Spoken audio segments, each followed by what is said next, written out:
کہ نظام قصاص جو ہے یہ اسی میں لوگوں کی کیا ہے زندگی ہے. دوسرے یہ کہ جتنی بھی اسلامی سزائیں ہیں وہ اسلامک اسٹیٹ میں ہی ہو سکتی، انڈیویجول طریقے سے نہیں ہو سکتی ہیں. نمبر 3 یہ نظام قصاص جو ہے یہ مقتول کے ورثاء پہ ڈیپینڈ ہے، حاکم وقت پر ڈیپینڈ نہیں ہے. بہرحال یہ سزا وہی دے گا، اسی کے انڈر میں یہ معاملہ ہوگا، اسی کی کسٹڈی میں یہ معاملہ ہوگا، لیکن اختیار اس کے پاس کچھ بھی نہیں ہوگا. جس بات پر مقتول کے ورثاء راضی ہوں گے اسی طرح کا فیصلہ حاکم وقت کو کرنا ہوگا.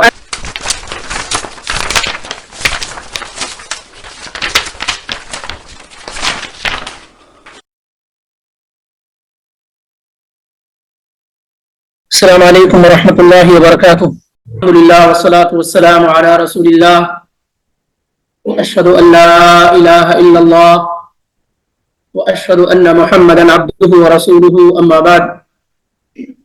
قال اللہ تعالی فی کلامہ العظیم اعوذ باللہ السمیع العلیم من الشیطان الرجیم یا ایہا الذین آمنوا کتب علیکم القصاص فی القتلى الحر بالحر والعبد بالعبد والأنثى بالأنثى فمن عفي له من أخيه شيء فاتباع بالمعروف وأداء إليه بإحسان ذلك تخفيف من ربكم ورحمة فمن اعتدى بعد ذلك فله عذاب أليم ولكم في القصاص حياة يا أولي الألباب لعلكم تتقون سبحانك لا علم لنا الا ما علمتنا انك انت العليم الحكيم.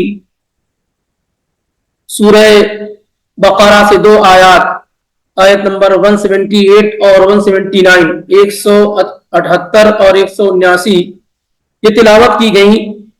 ان آیات کا تعلق اللہ تعالی کا ایک اہم نظام قصاص، بدلے کا نظام اس میں بیان کیا گیا ہے. اور اللہ رب العالمین نے بدلے کو، نظام قصاص کو لوگوں کے لیے زندگی قرار دیا ہے. اس سے پہلے کہ ہم اس آیت کے اندر داخل ہوں چند اہم اور بنیادی چیزوں کو سمجھنے کی کوشش کریں. سب سے پہلے یہ جان لیں کہ اسلام سے قبل جو لوگ دنیا کے اندر زندگی گزار رہے تھے ان میں قصاص کا کوئی عادلانہ نظام موجود نہیں تھا. یعنی اگر کوئی آدمی کسی کو قتل کر دے تو بدلے میں اسے قتل کیا جائے یا دوسرے کو قتل کیا جائے، یا کبھی یہ ہوتا کچھ جگہوں پر کہ اگر کسی مرد نے عورت کا قتل کر دیا ہے تو عورت کے قتل کے بدلے میں مرد کو قتل نہیں کیا جاتا. کسی آزاد آدمی نے کسی آزاد آدمی کو قتل کر دیا تو قاتل یہ کہتا ہے یہ میرا غلام ہے، میری جگہ پہ اسے قتل کر دیا جائے. یا کبھی یہ ہوتا کہ ایک آدمی نے اگر قتل کیا ہے تو بدلے میں پورے خاندان کو، پورے قبیلے تک کو قتل کر دیا جاتا تھا. اور قتل و خونریزی کی یہ جنگ زمانے تک کیا ہے جاری و ساری رہتی تھی. اسی لیے اس آیت کے شان نزول میں آپ دیکھیں گے جیسا کہ عبداللہ ابن عباس رضی اللہ تعالی عنہما بیان کرتے ہیں کہ بنو قریظہ اور بنو نذیر یہ یہودیوں کے 2 بڑے قبیلے جو مدینے کے اندر رہتے تھے، بنو قریظہ اور بنو نذیر. بنو نذیر جو تھے وہ بنو قریظہ سے اونچے تھے، اسٹیٹس ان کا مقام و مرتبہ بلند تھا. تو اگر کوئی آدمی بنو قریظہ کا بنو نذیر کے کسی آدمی کو قتل کر دیتا تھا، بنو قریظہ اور بنو نذیر دونوں یہودی قبیلے، 3 یہودی قبیلے مدینے کے اندر تھے، بنو نذیر، بنو قینقاع اور بنو قریظہ. تو بنو قریظہ اور بنو نذیر دونوں یہودی قبیلے تھے اور دونوں ہارون علیہ السلام کی اولاد میں سے ہیں. جیسا کہ امام ابو داؤد نے کہا کہ دونوں قریظہ بھی اور نذیر بھی دونوں کن کی اولاد ہیں؟ سیدنا ہارون علیہ السلام کی اولاد، دونوں میں نذیر کا اسٹیٹس اور مقام و مرتبہ تھوڑا بلند تھا. تو اگر کوئی بنو قریظہ کا آدمی بنو نذیر کے آدمی کو قتل کر دیتا تو بدلے میں بنو قریظہ کے آدمی کو قتل کر دیا جاتا. اور اگر بنو نذیر کا کوئی آدمی بنو قریظہ کے کسی آدمی کو قتل کر دیتا تو بدلے میں اسے قتل نہیں کیا جاتا تھا، بلکہ 100 وسق کھجور دے دی جاتی تھی. بنو نذیر کا کوئی آدمی اگر بنو قریظہ کے کسی آدمی کو قتل کر دے تو بدلے میں نذیر کا آدمی قتل نہیں کیا جاتا تھا، بلکہ وہ بدلے میں 100 وسق کھجور، جو تقریباً 15,000 کلو ہوگی، وہ دے دی جاتی. یہی سلسلہ جاری رہا. بنو قریظہ کا آدمی اگر قتل کرے تو بدلے میں قتل کیا جاتا تھا، بنو نذیر کا آدمی اگر قتل کرے تو بدلے میں قتل نہیں کیا جاتا تھا بلکہ کھجوریں دے دی جاتی تھی. یہی صورتحال قائم تھی یہاں تک کہ اللہ کے پیغمبر صلی اللہ علیہ وسلم ان کے درمیان مبعوث ہو گئے، مدینہ آ گئے آپ صلی اللہ علیہ وسلم. تو پھر یہ معاملہ ہوا تو لوگوں نے کہا نہیں، اب ہمارے درمیان محمد صلی اللہ علیہ وسلم موجود ہیں، ہم وہاں جا کر کے کیا ہے فیصلہ کرائیں گے. تو وہ لوگ اللہ کے نبی علیہ الصلوۃ والسلام کے پاس آئے.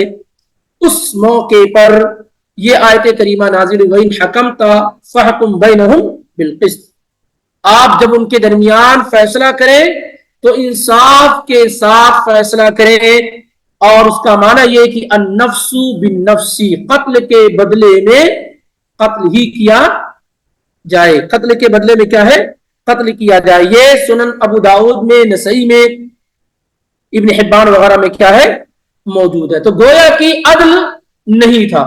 قریظہ کا آدمی قتل کرتا تو بدلے میں قتل کر دیا جاتا، بنو نذیر کا آدمی اگر قتل کرتا تو بدلے میں قتل نہیں کیا جاتا تھا. اسی طرح کی صورتحال اور جگہوں پر بھی موجود تھی، اور اس میں یہ تھا کہ اگر عورت نے مرد کو قتل کر دیا ہے تو عورت کو قتل کر دیا جاتا تھا، مرد نے عورت کو قتل کیا ہے تو مرد کو قتل نہیں کیا جاتا تھا.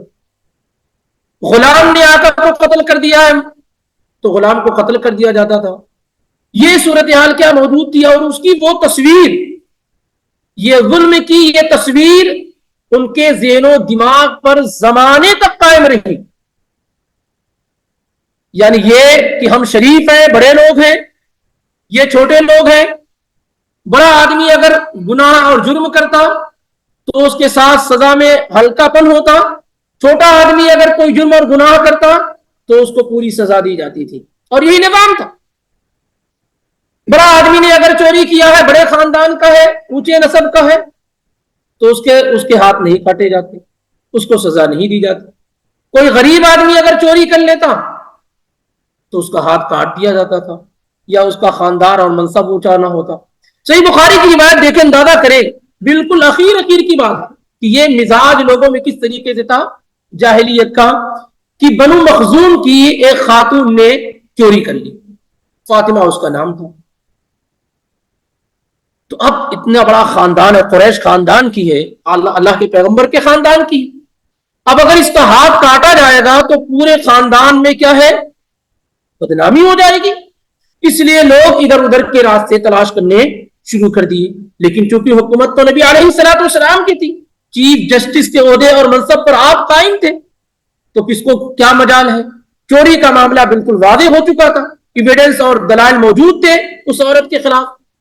اب اگر اسے ہاتھ کاٹا جائے تو پورے خاندان کی بدنامی ہوگی. لوگوں نے کہا کہ کوئی راستہ تو تلاش کیا جائے، لیکن بات کون کرے؟ کس میں یہ جرأت ہے کہ اللہ کے پیغمبر کے پاس جائے اور کہے کہ کچھ لے دے کر کے معاملے کو کر دیا جائے؟ کس میں اتنی جرأت؟ تو لوگوں نے کہا اسامہ بن زید کو پکڑتے ہیں، یہ حب رسول ہے، یہ لاڈلے ہیں رسول اکرم صلی اللہ علیہ وسلم کے، ان کو کہا جائے یہ جا کر کے نبی علیہ الصلوۃ والسلام سے ریکویسٹ اور سفارش کرتے ہیں. چنانچہ اسامہ بن زید کو ریڈی اور تیار کیا لوگوں نے، جس سب مسلمان ہیں، ان میں کوئی کافر نہیں ہے، سب مسلمان ہیں. اسامہ بن زید رضی اللہ تعالیٰ عنہ اللہ کے پیغمبر صلی اللہ علیہ وسلم کے پاس آئے اور ریکویسٹ اور سفارش شروع کر دی. تو اللہ کے پیغمبر نے کہا اتشفع فی حد من حدود اللہ، تمہاری یہ مجال کہ تم اللہ کی حدود میں اللہ کی فاؤنڈیشن میں سفارش کرنے کے لیے آئے؟ اللہ تعالیٰ نے یہ نظام بنایا ہے کہ چور کا ہاتھ کاٹا جائے گا، اس میں تم سفارش کرنے کے لیے آئے؟ اور پھر آپ منبر پہ تشریف لائے اور کہا تم سے پہلی امتیں اس لیے تباہ ہو گئی کہ ان میں کا اگر بڑا آدمی جرم کرتا تو اس کو سزا نہیں دی جاتی، چھوٹا آدمی جرم کرتا تو اسے سزا دی جاتی، یعنی بڑا آدمی چوری کرتا تو اس کا ہاتھ نہیں کاٹا جاتا، اور کمزور اور غریب خاندان کے لوگ اگر چوری کرتے تو اس کا ہاتھ کاٹ دیا جاتا۔ اس کے بعد آپ نے کہا کہ وَأَيْمُ اللَّهِ وَالَّذِي نَفْسُ بِيَدِهِ محمد صلی اللہ علیہ وسلم، قسم اس ذات کی جس کے ہاتھ میں محمد صلی اللہ علیہ وسلم کی جان ہے۔ تم فاطمہ معصومیہ کی بات کرتے ہو، لو ان فاطمہ بنت محمد سرقت لقطعت يدها، اگر محمد صلی اللہ علیہ وسلم کی بیٹی فاطمہ بنت محمد چوری کرتی تو محمد اس کا ہاتھ کاٹ دیتا۔ یہ تو فاطمہ معصومیہ ہے، جنت کی خاتون سے بھی اگر چوری ہو جاتی تو ہم اس کا ہاتھ کاٹ دیتے۔ تو یہ جو نظام ان کے پاس تھا وہ غیر عادلانہ نظام تھا، جن میں اونچ نیچ کا معاملہ تھا، امیری غریبی کا معاملہ تھا، خاندانی اسٹیٹس کا معاملہ تھا، اس لیے برائیاں بالکل عروج پر تھیں۔ اس موقع پر اللہ تعالیٰ نے اس طرح کی آیات نازل فرما کر کے امت کو اور قوم کو اور لوگوں کو کیا ہے، ایک عادلانہ نظام دیا۔ تو اس سے پہلے کی آیات میں جو آیتیں پھر گزری ہیں اس میں نیکیوں کا ذکر ہوا، اسی ضمن میں اللہ تعالیٰ یہ بات بھی بیان کرتا ہے کہ نیکی یہ بھی ہے کہ قصاص لیا جائے، بدلہ لیا جائے۔ اگر کسی نے کسی کو ناحق قتل کیا ہے تو بدلے میں اسے قتل کیا جائے، اگر کسی نے کسی کو ناحق کسی کی آنکھ پھوڑی ہے تو بدلے میں اس کی آنکھ پھوڑی جائے، کسی نے کسی کا دانت توڑا ہے تو بدلے میں وہی دانت توڑا جائے، کسی نے کسی کی انگلی توڑی ہے تو بدلے میں وہی انگلی توڑی جائے، کسی نے کسی کا ناک خراب کی ہے تو بدلے میں اتنی ہی ناک اس کی خراب کی جائے۔ وَكَتَبْنَا عَلَيْهِمْ فِيهَا أَنَّ النَّفْسَ بِالنَّفْسِ وَالْعَيْنَ بِالْعَيْنِ وَالْأَنْفَ بِالْأَنْفِ وَالْأُذُنَ بِالْأُذُنِ وَالسِّنَّ بِالسِّنِّ وَالْجُرُوحَ، دانت توڑے ہیں تو دانت توڑا جائے گا، آنکھ کو خراب کیا گیا تو آنکھ خراب کی جائے گی، قتل کیا تو قتل کیا جائے گا، یعنی مکمل قصاص و بدلہ۔ اللہ تعالیٰ نے کہا یا ایھا الذین آمنوا کتب علیکم القصاص فی القتلی، اے مومنو، اے ایمان والو، کتب ای فرض، تم پر فرض قرار دیا گیا ہے، ضروری قرار دیا گیا ہے اس بات کو، القصاص، قصاص کو، بدلے کو، بدلہ لینا تم پر فرض قرار دیا گیا ہے۔ قصاص کسے کہتے ہیں؟ آسان لفظوں میں بدلہ لینا۔ کسی نے کسی کو قتل کیا ہے تو بدلے میں اس کو ویسے ہی قتل کیا جائے جیسے اس نے قتل کیا ہے، الا یہ کہ شرعی طور پہ کوئی اس کی حرمت ہو۔ جیسے مثال کے طور پر کسی نے کسی کو اگر چاقو سے مارا ہے تو آپ اس کو قتل کرنے کے لیے آگ کا استعمال نہیں کر سکتے، کیونکہ آگ سے عذاب دینا صرف اللہ تعالیٰ کی خصوصیت ہے۔ تو اس طریقے سے جس نے جیسے قتل کیا ہے، جس طریقے سے قتل کیا ہے، اس کو ویسے ہی قتل کیا جائے۔ تو یا ایھا الذین آمنوا کتب علیکم القصاص فی القتلی، اے ایمان والو تم پر بدلے کو، بدلے میں قتل کیے جانے کو کیا ہے، اللہ تعالیٰ نے فرض قرار دیا ہے۔ قتلہ یہ قتیل کی جمع ہے، جیسے اسیر کی جمع اسرا ہے، قیدی، اسیر کے معنی کیا ہے، قیدی کے ہوتے ہیں، اسی کی جمع کیا، اسرا، قیدیوں کو۔ قتیل جو آدمی قتل کیا گیا ہے، مقتول، اسی کی جمع کیا ہے، قتلہ ہے، یعنی وہ لوگ جو قتل کیے گئے ہیں۔ تو اللہ تعالیٰ نے تم پر مقتول کا قصاص لینا، قتل کیے ہوئے آدمی کا بدلہ لینا، یہ تم پر کیا ہے، فرض قرار دیا ہے۔ الحر بالحر، آزاد کو آزاد کے بدلے میں قتل کیا جائے گا۔ یہ اس قانون کی دھجی اڑا رہا ہے قرآن جو ان کے درمیان موجود تھا کہ آزاد آدمی نے اگر قتل کر دیا ہے تو بدلے میں وہ اپنے غلام کو دے دیتے تھے۔ تو قرآن کہتا ہے الحر بالحر، آزاد نے قتل کیا ہے تو آزاد ہی کو قتل کیا جائے گا، یعنی جس نے قتل کیا ہے اسی کو ہی قتل کیا جائے گا۔ والعبد بالعبد، والعبد بالعبد، اور غلام کو غلام کے بدلے میں۔ یہ غلام کا تصور اس وقت نہیں ہے، پہلے تھا، جو مملوک ہوتے تھے غلام ہوتے تھے۔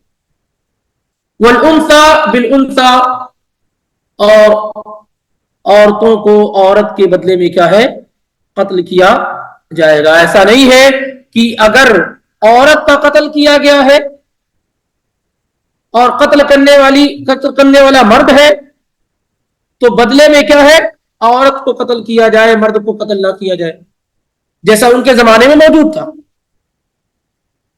اب ہماری شریعت نے کیا کہا, جو قاتل ہے اسی کو قتل کیا جائے گا. اور اس سلسلے کی تقریباً قرآن میں 10 سے زیادہ آیات موجود ہیں. قرآن میں تقریباً 10 سے زیادہ آیات اس میں موجود ہیں جس میں اللہ تعالیٰ نے صاف اور مطلقاً لفظوں میں کہا وَكَتَبْنَا عَلَيْهِمْ فِيهَا أَنَّ النَّفْسَ بِالنَّفْسِ, نفس کو نفس کے بدلے میں, جان کے بدلے میں جان. لا يحل دم امرئ مسلم الا باحدى ثلاث النفس بالنفس, نبی صلی اللہ علیہ وسلم نے بھی کہا جان کے بدلے میں جان. جو قتل کرنے والا ہے قاتل ہی کو قتل کیا جائے گا, چاہے اس کا مقام اس کی پوزیشن کوئی ہو, سوائے ایک جگہ کے جہاں پر اختلاف کیا گیا ہے, اور وہ یہ ہے کہ کیا والد کو اگر وہ اپنی اولاد کا قاتل ہے تو اسے قتل کیا جائے گا یا نہیں.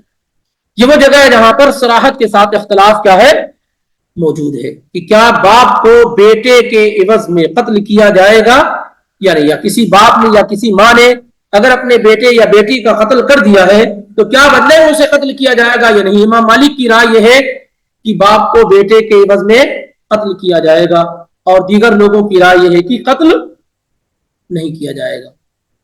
اصل میں تو یہی ہے کہ النفس بالنفس, جان کے بدلے میں جان, اب وہ چاہے باپ ہو یا بیٹا. لیکن ایک روایت ایسی ہے جس میں اللہ کے نبی علیہ الصلوۃ والسلام نے بیان کیا لا یقاد والد بولدہ, باپ کو بیٹے کے لا یقتل والد بولدہ, باپ کو بیٹے کے بدلے میں قتل نہیں کیا جائے گا. اس روایت کو لے کر کے محدثین کے ہاں اختلاف ہے. جن لوگوں نے کہا یہ روایت صحیح ہے اپنے تمام روٹس اور طرق سے مل کر کے, وہ یہ کہتے ہیں کہ باپ کو بیٹے کے بدلے میں قتل نہیں کیا جائے گا. واللہ اعلم بالصواب. اب تک یہی رائے میرے اپنے علم میں زیادہ مناسب معلوم ہو رہی ہے, اور ایسا ہو سکتا ہے کہ اس سے اختلاف بھی کیا جا سکتا ہے. اس کی کئی وجہ, ایک تو روایت اکثر یعنی کئی روٹ سے مل کر کے روایت صحیح ہو جاتی ہے. دوسرے یہ ہے کہ ماں باپ ہی بچوں کے وجود کا اہم ذریعہ ہے اللہ کے فضل کے بعد. مزید یہ کہ شفقت اور محبت کا جو معیار والدین کے پاس ہے اس سے یہ تصور بھی نہیں کیا جا سکتا ہے کہ کوئی باپ کوئی ماں اپنی اولاد کو کیا ہے قتل کرے, مگر یہ کہ اگر کسی کے یہاں قتل ہو گیا ہے تو اس کی وجہ کیا ہو سکتی, یا تو ذہنی طور پر اس کا بیمار اور مریض ہونا ماں باپ میں سے, یا پھر انتہائی جاہل ہونا ہو سکتا ہے, اس طرح کی چیزیں. بہرحال تو ابھی ظاہری طور پہ یہی معلوم ہو رہا ہے کہ والدین کو بچے کے بدلے میں قتل نہیں کیا جائے گا. اسی طریقے سے صراحت ہے کہ کسی مسلمان کو کافر کے بدلے میں قتل نہیں کیا جائے گا. یہ صحیح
آپشن بہت ہیں جو پچھلے ادیان میں پچھلی امتوں میں نہیں تھی.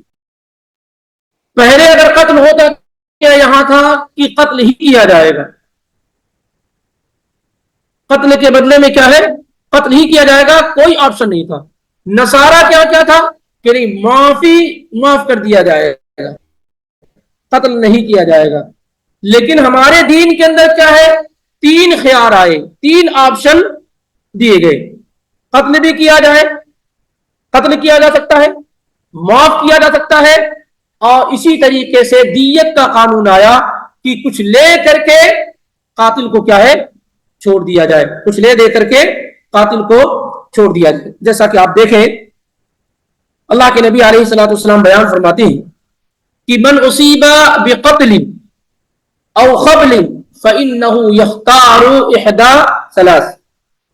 اگر کسی انسان کو قتل کر دیا گیا ہے یا اسے زخم پہنچایا گیا ہے تو اس کو 3 آپشن ہے. جو مقتول کے, جس کا قتل کیا گیا ہے, اس کے ورثہ میں وہ لوگ ہوں گے جو میراث میں وارث ہوتے ہیں, انہی کو ورثہ کہتے ہیں.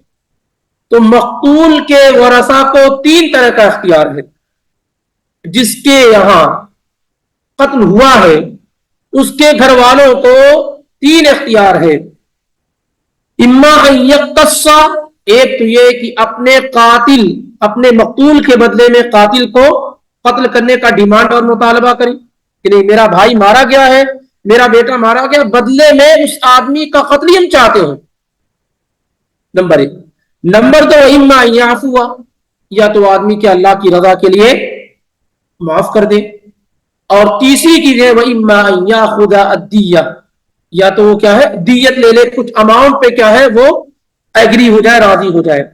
آپ نے فرمایا فَإِنْ أَرَادَ الرَّابِعَ فَخُذُوا عَلَى يَدَيْهِ, جو ان تینوں کے علاوہ چوتھا کوئی راستہ اختیار کرے, یا دیت لے کر کے دیت بھی لے لے اور بعد میں قاتل کو قتل کرنے کی کوشش بھی کرے, یا معاف کر دے اور بعد میں قتل کرنے کی کوشش کرے, تو جو آدمی ایسا کرے گا اس کے لیے کیا ہے, دردناک عذاب ہے. اور بعض روایت میں اللہ کے نبی صلی اللہ علیہ وسلم نے کہا لا عوفی من قتل بعد اخذه الدیہ, جس آدمی نے دیت قبول کر لیا ہو اور اس کے بعد قاتل کو قتل کر دے تو میں اسے معاف نہیں کروں گا, اسے نہیں چھوڑوں گا. یعنی اس بات پر اتفاق ہو گیا ہے کہ آپ اتنا اماؤنٹ دے دیں, ہم آپ کو معاف کر دیتے ہیں.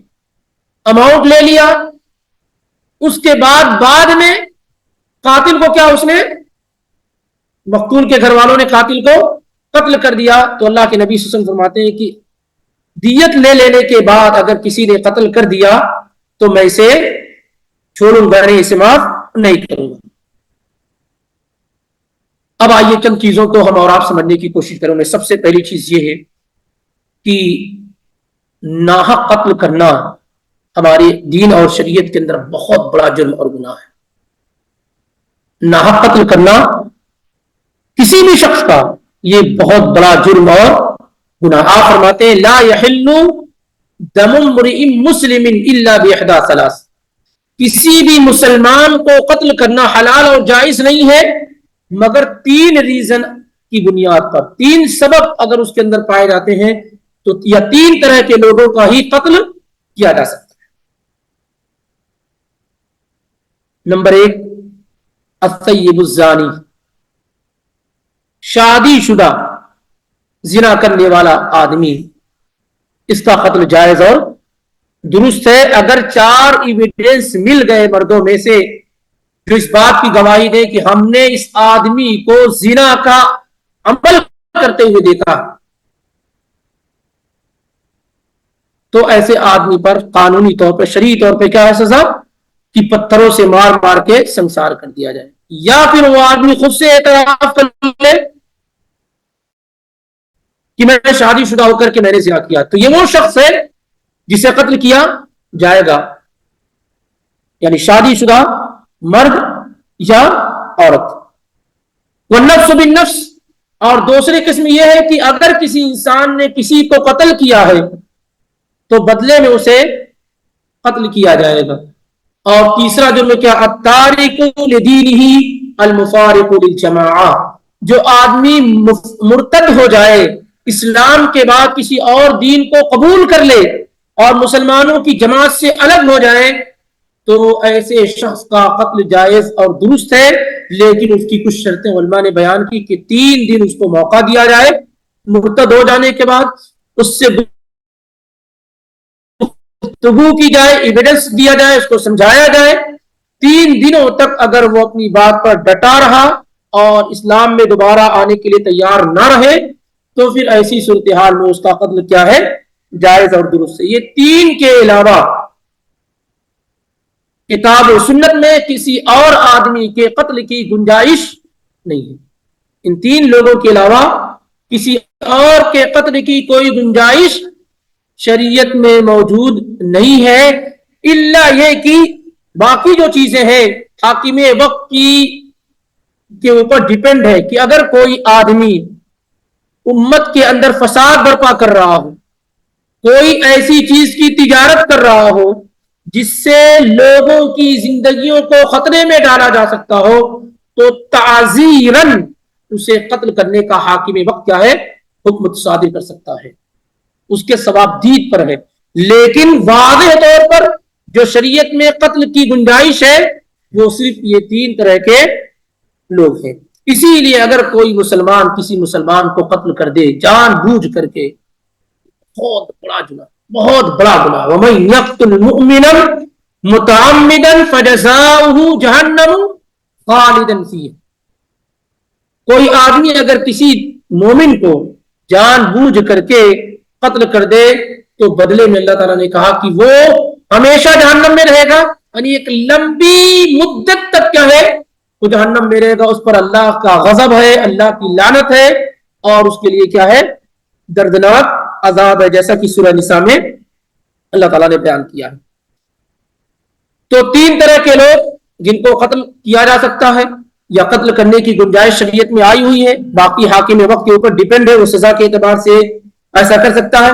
دوسری یہ کہ ہماری شریعت میں آپشن دیے گئے، اس سے پہلے کی شریعت میں آپشن نہیں تھے، قصاصاً قتل کر دیا جائے یا پھر دیت لے کر کے چھوڑ دیا جائے یا پھر یوں ہی کیا اسے معاف کر دیا جائے، یا یوں ہی اسے معاف کر دیا جائے۔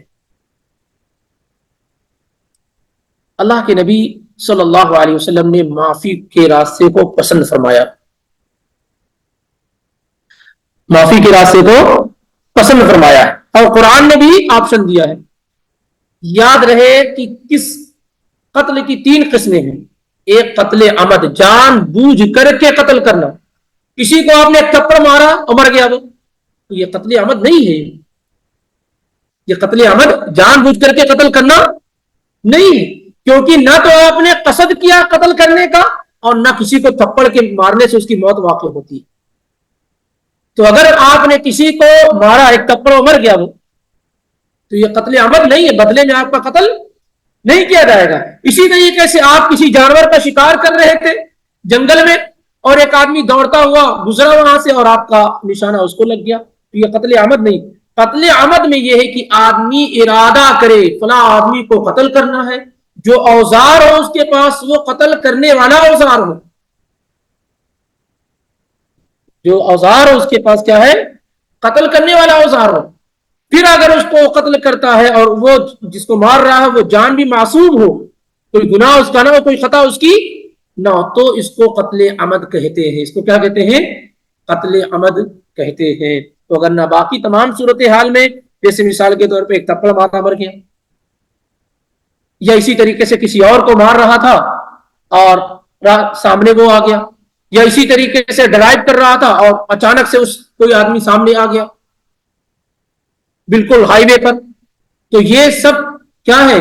یہ سب قتل عمد نہیں، جان بوجھ کر کے قتل کرنا نہیں ہے، جان بوجھ کر کے قتل کرنا نہیں۔ تو ایسا بھی ہو سکتا ہے کہ قاتل آدمی شریف ہو،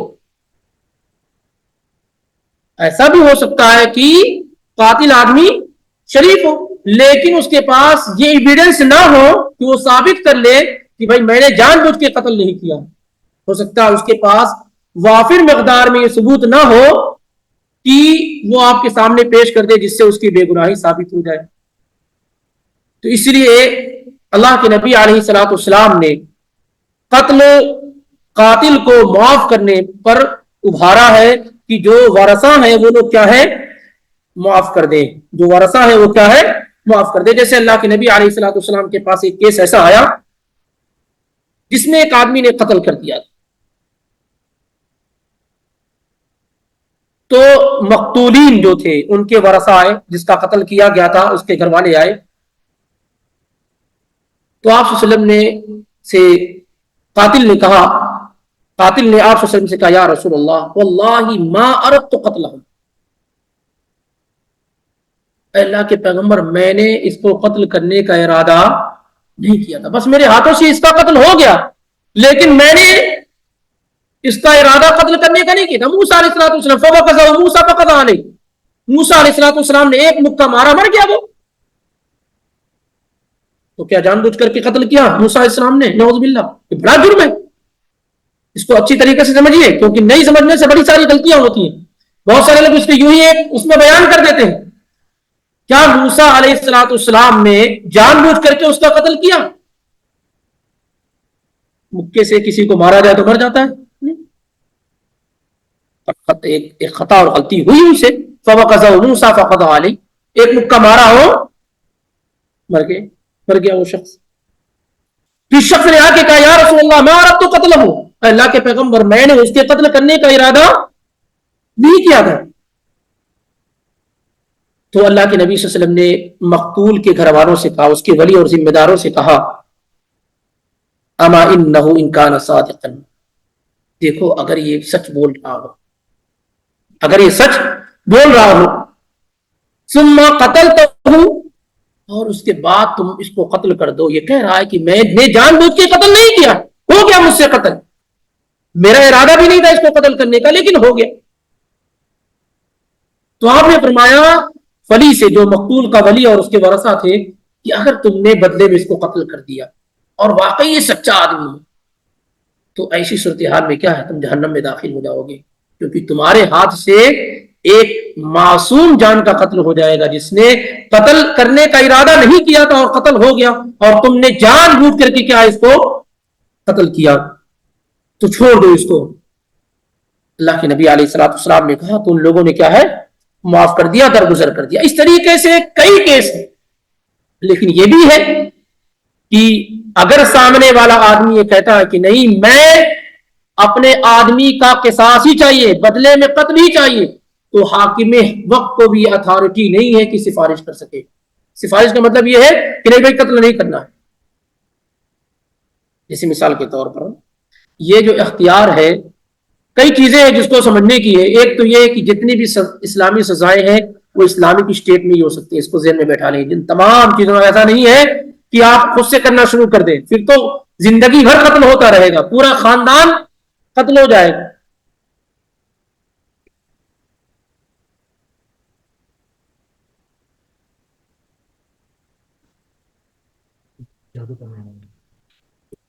آخر میں پوچھ لیں اس کو.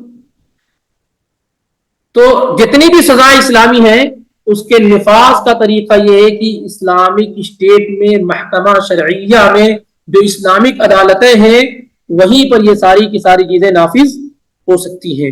اور ایک آدمی انڈیویجول طور پر میرے بھائی کو فلاں نے قتل کر دیا میں اسے قتل کر دوں, ایسا نہیں ہو سکتا ہے. آپ قتل کا ڈیمانڈ کریں گے, آپ دیت کا ڈیمانڈ کریں گے, آپ معاف کریں گے, لیکن ساری کی ساری چیزیں کہاں ہوں گی؟ محکمہ شرعیہ اسلامک جو عدالت ہوں گی وہیں پر ہو سکتی ہے. اور حاکم وقت کی یہ ذمہ داری ہے کہ وہ مقتول کا جو حق ہے وہ قاتل سے دلوائے. یہ حاکم وقت کی ذمہ داری. کبھی کبھی کیا ہوتا ہے کہ قتل کرنے والا جو ہوتا ہے وہ بڑے اونچے خاندان کا پیسے والا ہوتا ہے, تو جس آدمی کا قتل کیا گیا وہ آواز تک نہیں اٹھا سکتے. اگر ہم نے کہا تو بدلے میں اور لوگوں کو قتل کر دیا جائے گا. یا پھر کبھی یہ ہوتا ہے کہ گھر والوں ہی نے اپنے کسی گھر والے کو قتل کرا دیا ہو, کوئی ذاتی رنجش وغیرہ میں. اس لیے حاکم وقت کی یہ ذمہ داری ہے کہ اس کیس کو وہ اپنے طور پہ ہینڈل کرے گا, یعنی مقتولین کے ورثہ کو اکٹھا اور جمع کرے گا, قاتل کو حاضر کیا جائے گا, پھر اس کے بعد اپنی موجودگی میں یہ رہے گا کہ یہ قاتل ہے, تم لوگ اس سے کیا چاہتے ہو. پھر وہ کہیں گے نہیں بدلے میں اس کو قتل کیا جائے گا، بدلے میں کیا ہے اسے قتل کیا جائے گا، تو حاکم وقت اسے قتل کرا دے گا۔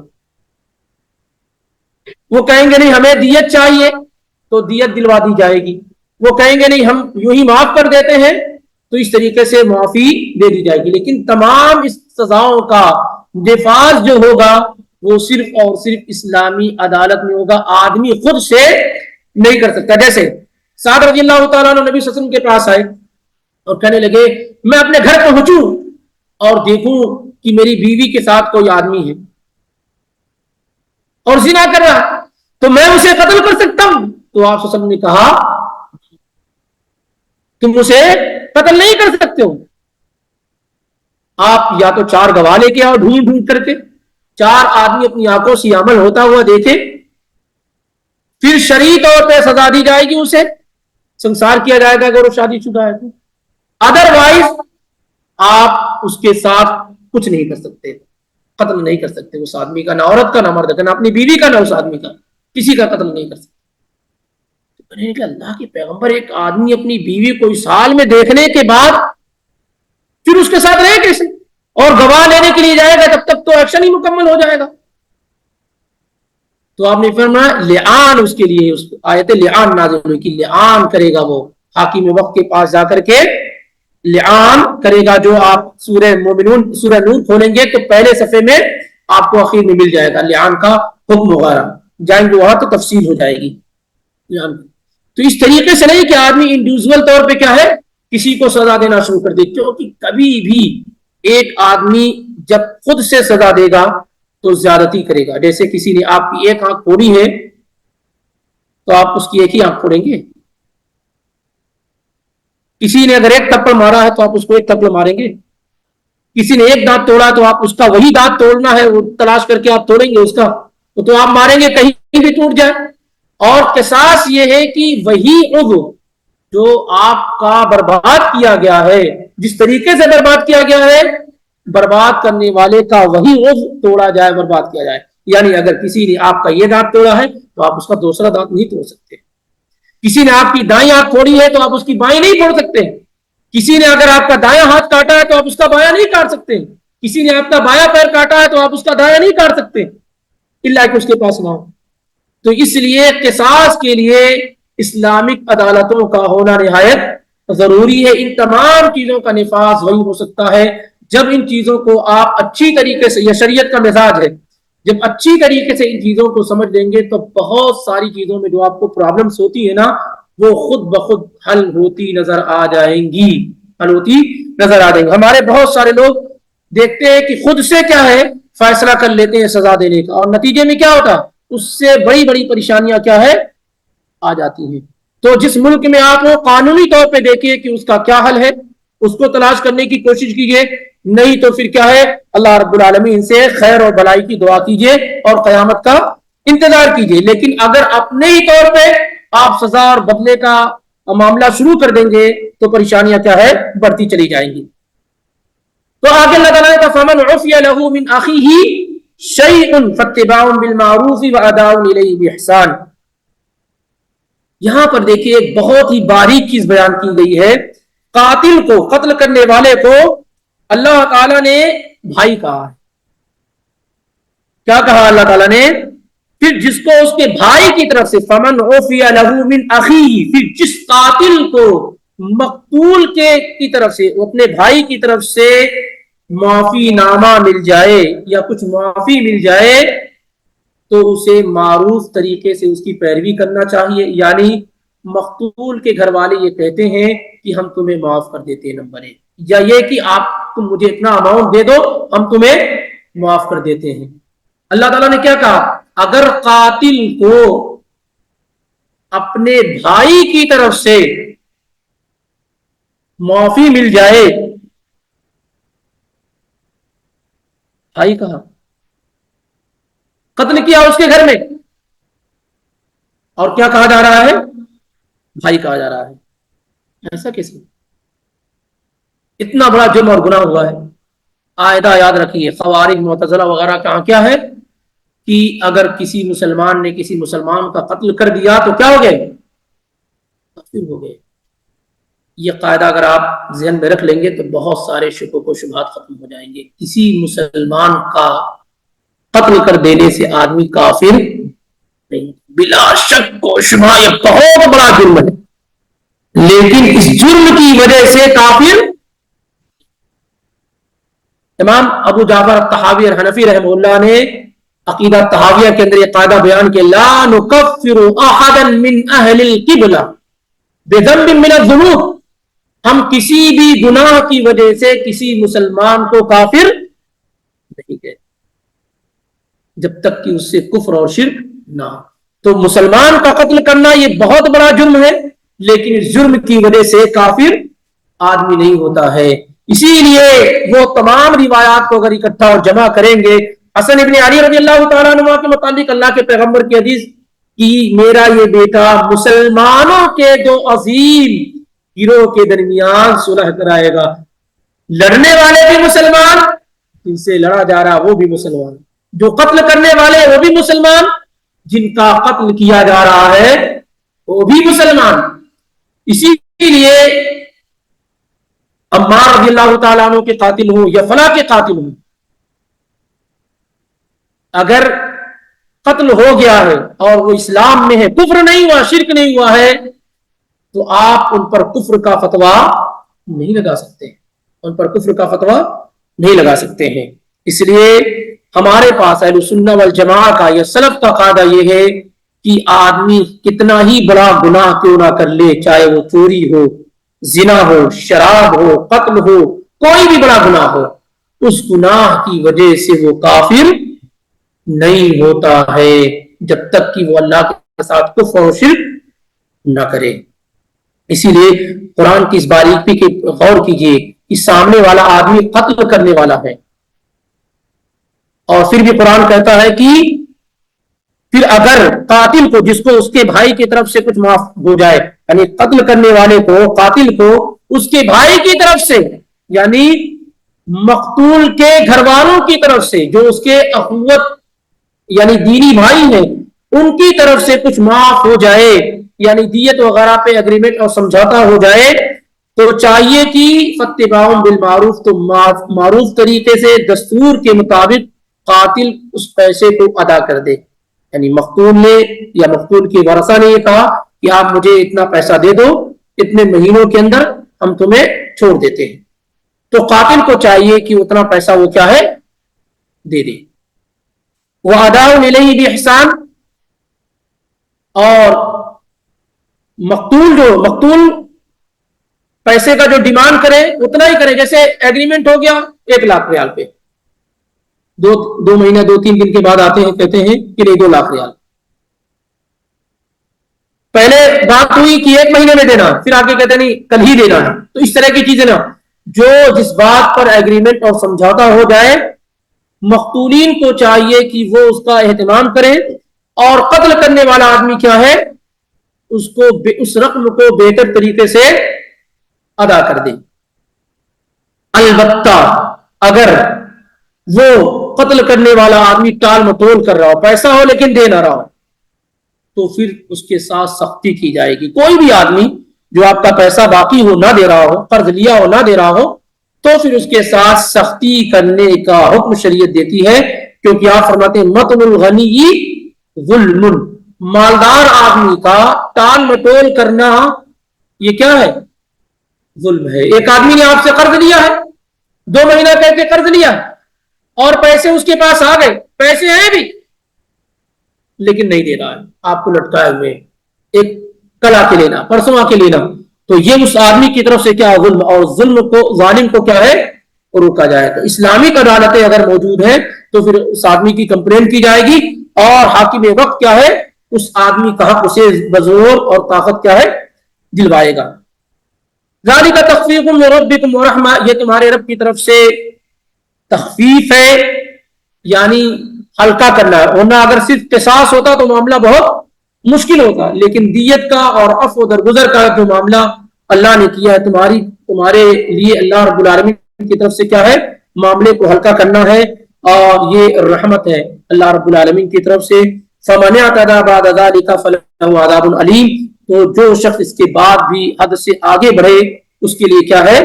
دردناک عذاب ہے. یعنی جس بات پہ اگریمنٹ اور سمجھوتا ہو گیا ہے، لیکن کچھ جگہوں پر یہ بات یاد رہے کہ اگر قتل کرنے والا آدمی بدبخت ہے، یہ بات طے ہے کہ اگر اس کو چھوڑ دیا گیا تو کل دوسرا قتل کرے گا.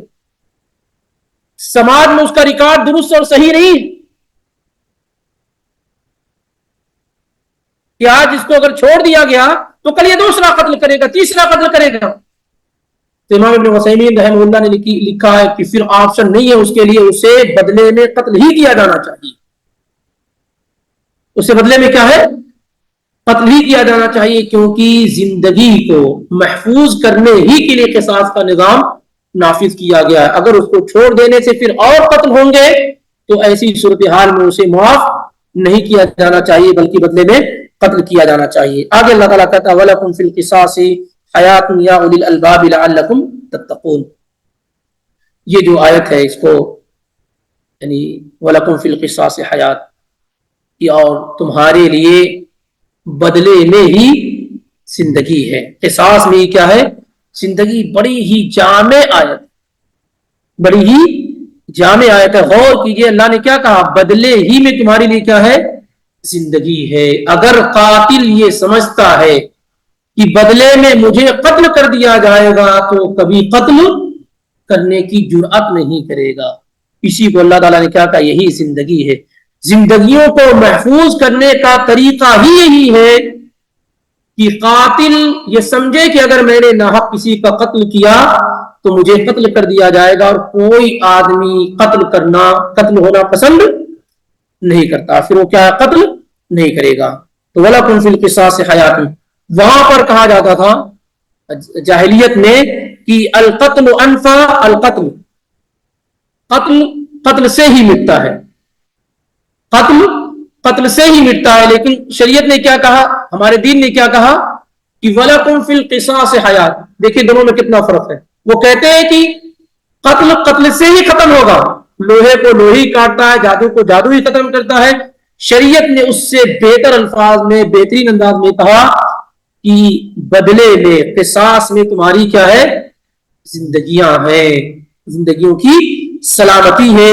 اور یہی وجہ ہے کہ جب تک یہ نظام جہاں بھی نافذ ہے اس ملک کے ریکارڈ کو آپ چیک کر لیں، اس کے ڈاٹا کو آپ چیک کر لیں، سب سے کم قتل وہی پایا جاتا ہے جہاں پر نظام قصاص عادلانہ طور پر کیا ہے؟ نافذ ہے. اس آیت سے اللہ رب العالمین نے قصاص کا عادلانہ قانون دے کر دنیا بھر کے لوگوں کو جینے کا حق عطا فرما دیا ہے. یہ نظام، یہ قانون دے کر اللہ تعالیٰ نے لوگوں کو یہ حق دے دیا کہ ہر شخص اپنی زندگی آرام اور سکون کے ساتھ کیا ہے؟ گزار سکے، کہیں بھی رہے. اگر یہ نظام جہاں ختم ہو گیا ہے، آدمی کو معلوم بھی نہیں کہ کب اس کا قتل کر دیا جائے. وہ جا رہا ہے، گھر سے نکل رہا ہے، واپس آ پائے گا کہ نہیں اسے معلوم بھی نہیں. جہاں پر یہ نظام ہے، قصاص نہیں ہے، وہاں کے لوگ اپنی زندگیوں کے بارے میں کیا ہے؟ ڈرے اور سہمے ہوئے کہ کب میرے ساتھ کون سا حادثہ ہو جائے. لیکن جہاں پر یہ نظام قصاص ہے وہ بالکل سکون و اطمینان کی زندگی کیا ہے؟ گزار رہے ہوتے ہیں. بہرحال اس کی ایک جھلک اور تصویر کیا ہے یہاں مملکت میں ہمیں اور آپ کو اللہ کی توفیق سے نظر آتی ہے. بہرحال اس سلسلے میں بہت ساری باتیں ہیں، اگر سب میں داخل ہوں گے تو کافی وقت لگ جائے گا. لیکن موٹے طور پہ کیا ہے، ہمیں قصاص کے بعض قوانین جو ہے معلوم ہوئے. تفصیل کے لیے آپ کو قرآن کی اور آیات سورہ مائدہ وغیرہ میں، یا اسی طریقے سے جو ایسی کتابیں ہیں جو قصاص اور دیات وغیرہ پہ لکھی گئی ہیں، وہاں آپ پڑھیں گے تو وہ ساری کی ساری چیزیں معلوم ہوگی. خلاصے کے طور پہ جو موٹی چیزیں ہیں وہ یہ ہیں کہ نظام قصاص جو ہے یہ اسی میں لوگوں کی کیا ہے؟ زندگی ہے. دوسرے یہ کہ جتنی بھی اسلامی سزائیں ہیں وہ اسلامک اسٹیٹ میں ہی ہو سکتی، انڈیویجول طریقے سے نہیں ہو سکتی ہیں.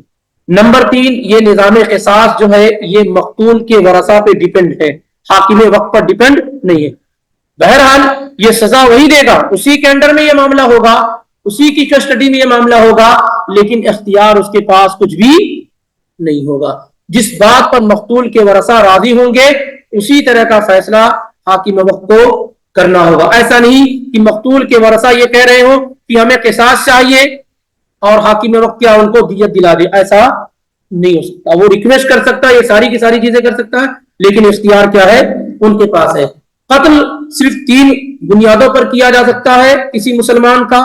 نمبر 1 قتل کے بدلے میں قتل, نمبر 2 شادی شدہ آدمی کا زنا کرنا, نمبر 3 اگر کوئی آدمی دین سے پھر جائے تو اسے قتل کیا جا سکتا ہے, لیکن اس کو بھی اس کے لیے بھی ریکوائرمنٹس ہیں, اس کے لیے بھی کیا ہے ریکوائرمنٹس ہیں. تو یہ چند چیزیں اللہ تعالیٰ کی توفیق سے آپ کے سامنے ذکر کی گئی ہیں. اللہ تعالیٰ ہمیں اور آپ کو یہ چیزیں مفید بنائے اور ان پر عمل کی توفیق دے. اور اس بات کو یاد رکھیے کہ اگر کسی ایسی جگہ آپ رہ رہے ہیں جہاں آپ کو یہ لگتا ہے کہ ہمارا یہاں کون کیا بگاڑ سکتا ہے, کوئی اسلامک اسٹیٹ ہے, کوئی نظام ہے یہاں پر, تو یاد رکھیے کہ قیامت کا دن ایسا ہے جو حساب اور کتاب ہی کے لیے مقرر کیا گیا. وہاں کام ہم نہیں کرنا ہے, وہاں صرف حساب اور کتاب ہونا, وہ بھی پائی پائی کا.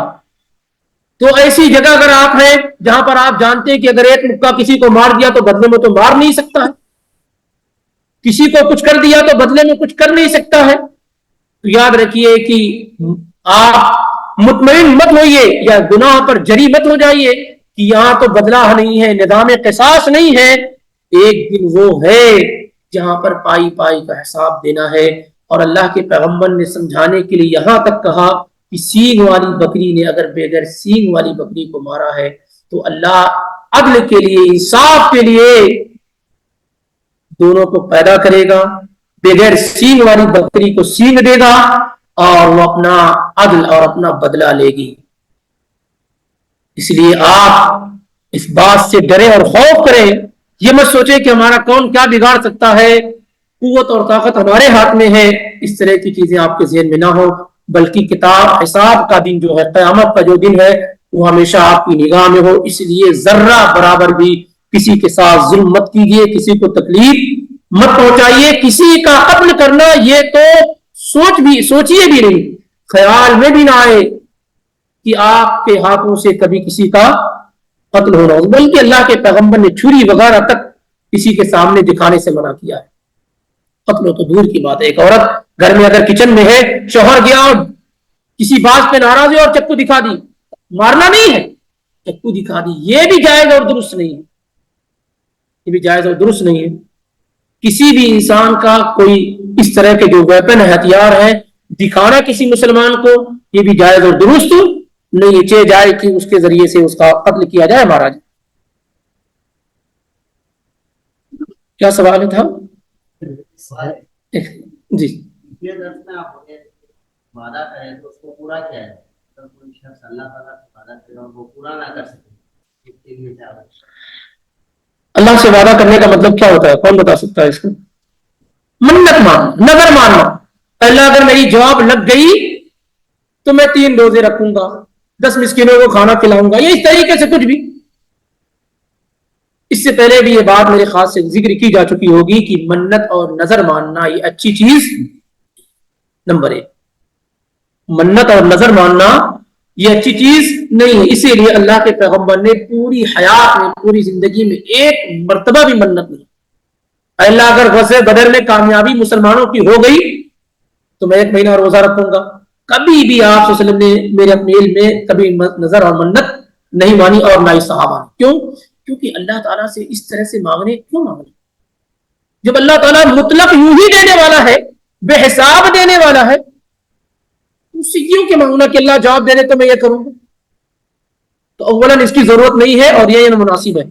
لیکن اگر کوئی آدمی نظر مان لے اور خیر اور بھلائی کی نظر مان لے تو اللہ کے نبی صلی اللہ علیہ وسلم نے کیا کہا, جیسے صحیح بخاری میں وہ نظر کو فلیطع, تو وہ اپنی نظر کو کیا کرے, پوری کرے, اپنی نظر کو پوری کرے. اور اگر کوئی آدمی نظر معصیت کے کام کی مان لے, جیسے مثال کے طور پر اے اللہ میں فلاں آدمی سے بات نہیں کروں گا, یا مجھے جاب مل گئی تو میں فلاں کو جاب نہیں دوں گا, میں اگر کمپنی کا آنر ہو گیا تو فلاں کو نہیں دوں گا, اس طریقے سے.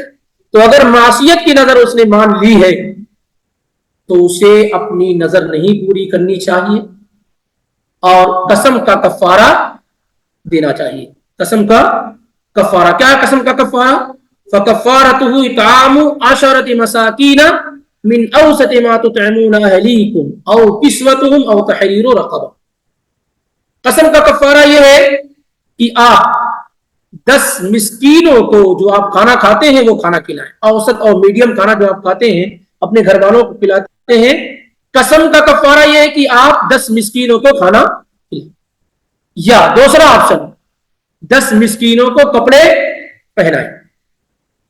وہ بھی یاد رکھیے معروف طریقے سے کلچر کے مطابق. ایسا نہ ہو جیسے ہم لوگ سلا ہوا کپڑا پہنتے ہیں آپ کچا کپڑا دے دیں. آپ شرٹ اور پینٹ دونوں پہنتے ہیں اور کسی کو صرف شرٹ ہی دے دیے. سمجھ رہے ہیں؟ تو کپڑے پہنانے کا مطلب یہ ہے کہ جو معروف ہمارے یہاں جو کلچر ہے اس کے حساب سے کپڑے پہنانا.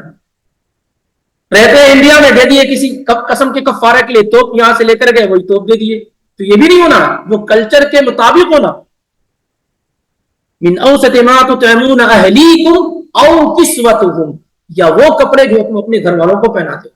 آپ کو لگتا ہے کپڑا آپ کو چھوٹا ہو گیا ہے یا ریجیکٹ ہو گیا خراب ہو گیا ہے تو لاؤ اسی سے قسم کا کفارہ دے دے. نہیں, جو کھا رہے ہیں اپنے گھر والوں کو کھلا رہے ہیں وہی کھانا کھلانا, جو پہنا رہے ہیں وہی پہنانا. تیسرا آپشن ہے غلام آزاد کرنا. اب یہ سلسلہ نہیں رہے گا تو ہمارے پاس دو ہی آپشن بچے, 10 مسکینوں کو کھانا کھلانا یا ان کو کپڑا پہنا. اگر اس کی طاقت نہ ہو تو کیا کریں گے آپ؟ فمن لم یجد فصیام 3 ایام. جس آدمی کو طاقت نہ ہو قسم کا کفارہ ادا کرنے کے, یعنی غریب ہے کھلا بھی نہیں سکتا پہنا بھی نہیں سکتا, تو 3 روزے رکھ لے. یہی اس کی قسم کا کیا ہے؟ کفارہ ہے. 7واں پارہ آپ کھولیں گے تو پہلے ہی صفحے کے اخیر میں آپ کو مل جائے گا یہ قسم کا کفارہ. ایسے ہی اگر کوئی آدمی اطاعت و فرمانبرداری کی قسم کھا لے اور وہ پورا نہ کر پائے, اولاً تو اسے پورا کرنا ہے, لیکن جیسے اس نے نظر مان لی, منت مان لی کہ اللہ اگر میری جاب لگ گئی تو میں فلسطین جاؤں گا مسجد اقصی میں نماز پڑھنے کے لیے. حالات ایسے ہیں نہیں جا سکتا ہے, تو اس قسم کا کفارہ کیا ہے؟ وہ واضح ہے. یعنی اولاً تو کرنا نہیں ہے, اور اگر کسی آدمی نے کیا ہے معصیت کی تو اسے پورا نہیں کرے گا بلکہ قسم کا کفارہ دے گا, اور اگر اطاعت کی کیا ہے اور کر نہیں سکتا ہے تب بھی قسم کا کفارہ دے گا.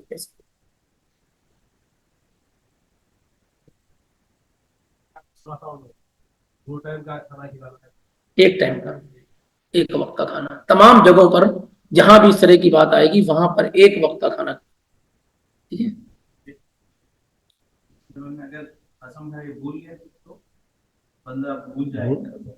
جب یہ قسم کھا کے بھول کیسے گیا ہے اتنی اہم چیز ہے. چلے مان لیتے ہیں کہ اگر آدمی بھول گیا تو جیسے ہی اس کو یاد آیا وہ اپنی قسم کا کفارہ ادا کرے. قسم کیا ہوتی؟ جیسے مان لیتے بہت سارے لوگ کہتے ہیں کہ میں سسرال والوں سے جھگڑا کر کے آئے, اب کہہ دیے کہ قسم میں اللہ کی قسم کھا کے کہتا ہوں 1 مہینے تک تمہارے دروازے پہ نہیں آؤں. یہ اچھی قسم یا بری قسم؟ غلط ہے. تو اسے کیا کرنا چاہیے؟ فوراً قسم توڑ کر کے کفارہ ادا کر لینا چاہیے.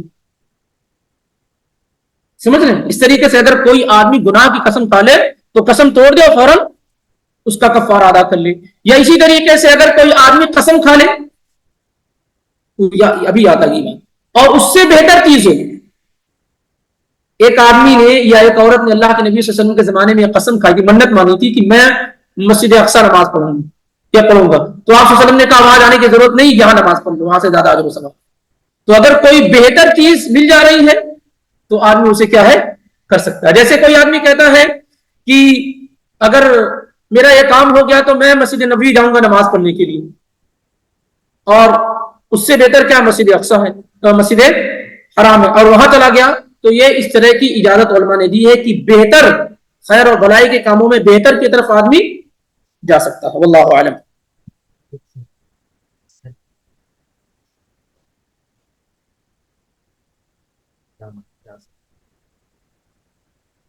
جی, سحر جو جادوگر ہیں ان کو ان کی سزا کیا ہے؟ جو جادوگر ہیں ان کی سزا کے متعلق کافی اختلاف ہے کہ ان کو قتل کیا جائے گا کیا کیا جائے گا. عمر بن خطاب رضی اللہ تعالی عنہ سے صحیح طور پہ ثابت ہے کہ انہوں نے یہ حکم دیا تھا کہ جادوگروں کو کیا ہے قتل کر دیا جائے. اقتلوا کل ساحر و ساحرہ، جتنے بھی جادوگر اور جادوگرنیاں نظر آئیں انہیں قتل کر دو. فقتلنا ثلاث سواحر، ہم نے 3 جادوگروں کو قتل کیا. اسی طریقے سے ام حفصہ رضی اللہ تعالی عنہ، حفصہ بنت عمر رضی اللہ تعالی عنہ کے پاس کوئی دایا یا کام کرنے والی آتی تھی اور ان پر وہ جادو کر رہی تھی، تو حفصہ رضی اللہ تعالی عنہ نے اسے قتل کرنے کا حکم دیا، اسے قتل کرنے کا حکم دیا. تو یہ جو قتل کرنے والا معاملہ ہے یہ حاکم وقت کے اوپر کیا ہے ڈیپینڈ ہے. اگر اس کو یہ لگتا ہے کہ اس جادوگر کو قتل کیا جانا چاہیے تو اس کا حکم دے سکتا ہے. اس کو تعزیر کہتے ہیں، حد نہیں ہے یہ، یعنی کوئی بھی زنا کرنے والا آدمی ہو، کوئی بھی زنا کرنے والا آدمی ہو، اگر وہ شادی شدہ ہے تو اس کی عمر کی رعایت کے بغیر اسے قتل کیا جائے گا. لیکن جادوگر اگر ہے تو حاکم وقت جو ہوگا وہ اس پر دیکھے گا، ہو سکتا ہے فوراً وہ توبہ کر لے، یا اسی طریقے سے یہ کہ اسے علم نہ ہو تو فوری طور پہ کیا اسے قتل نہیں کیا جائے گا. لیکن صحیح بات یہی ہے کہ جادوگر کو قتل کر دیا جائے گا. یہ ڈیپینڈ ہے حاکم وقت کے اوپر اور اس کے ڈیسیزن کے اوپر. اسی طریقے سے قوم لوط والا جو معاملہ ہے کہ نبی علیہ الصلوۃ والسلام نے کہا اقتل الفاعل والمفعول، دونوں کو قتل کر دو، دونوں کو کیا ہے قتل کر دو جو قوم لوط والا عمل کر رہے ہیں.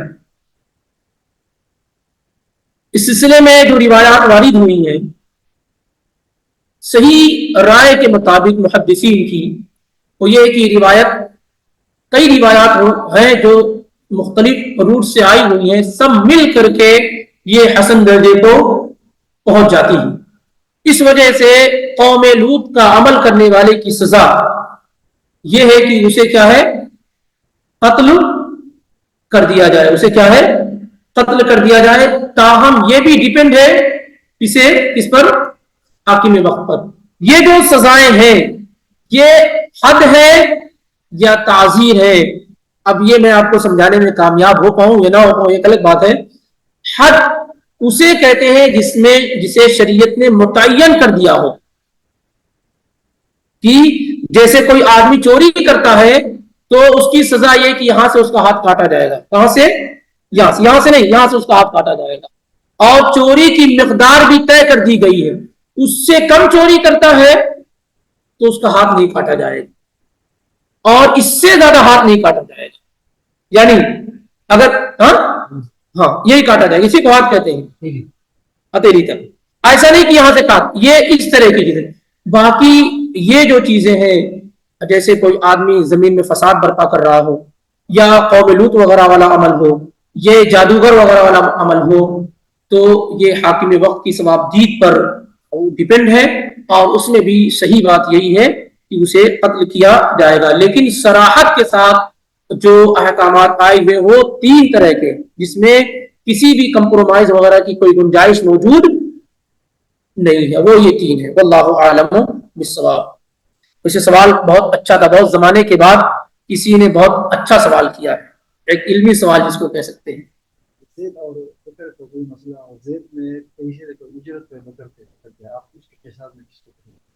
جو قتل کرنے والا اس کو قتل کیا جائے گا، جس نے مباشرتاً قتل کیا اس کو قتل کیا جائے گا. آپ نے کسی کو پیسہ دیا ہو کہ جاؤ معاشرت کو قتل کر دو تو کس کو قتل کیا جائے گا؟ قتل کرنے والے کو قتل کیا جائے گا. جس نے قتل کیا ہے اس کو قتل کیا جائے گا. سمجھ رہے ہیں؟ لگ رہا سیرت کا ارادہ نہیں ہے. جی قربانی جو دیتے ہیں کوئی اگر مرنے سے پہلے کہ وصیت کر جائے کہ میرے باپ کو قربانی دینا، کیا کوئی مرحوم کی قربانی دے سکتے ہیں؟ یہ ابھی تک انسانوں کے قتل کی بات ہو رہی تھی، آپ جانوروں کے قتل پہنچ گئے. اچھا خیر، اگر کوئی آدمی وصیت کر جائے کہ میرے بعد قربانی کرتے رہنا تو اس کا کیا حکم ہے؟ ٹھیک نا، یعنی میرے مال میں سے قربانی کرتے رہنا. سلف میں سے کسی ایک شخص کے بارے میں مجھے اس کا علم نہیں ہے، نہ تو اللہ کے پیغمبر صلی اللہ علیہ وسلم نے اس طرح کی کوئی وصیت کی، نہ صحابہ میں سے کسی صحابی نے اس طرح کی کوئی وصیت کی، کیونکہ قربانی در حقیقت زندوں سے مطلوب ہے، مردوں سے نہیں۔ قربانی در حقیقت کس سے مطلوب ہے؟ زندہ لوگوں سے مطلوب ہے، مردوں سے نہیں۔ اس لیے اس طرح کی وصیت واللہ عالم نہیں کرنی چاہیے، اس طرح کی وصیت نہیں کرنی چاہیے۔ وہ کر دیا جی، اگر کسی نے کر دیا تو کیا یہ وصیت پوری کی جائے گی کہ نہیں کی جائے گی؟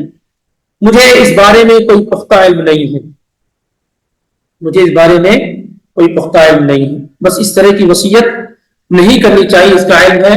اور جو لوگ کہتے ہیں کہ اگر وصیت کر جائے تو وصیت پوری کرنی چاہیے، انہوں نے علی رضی اللہ تعالی عنہ کی حدیث سے یہ دلیل لی ہے کہ علی رضی اللہ تعالی عنہ 2 دمبے کی قربانی کرتے تھے، اور ایک دمبے کے بارے میں کہتے تھے کہ نبی علیہ الصلوۃ والسلام نے مجھے یہ وصیت کی ہے کہ میں آپ کی طرف سے قربانی ادا کرتا رہوں۔ پر یہ روایت کے اندر 3 راویوں پر سخت کلام کیا گیا ہے، اس لیے روایت سخت ضعیف ہے، کسی بھی صورت میں قابل حجت نہیں ہے۔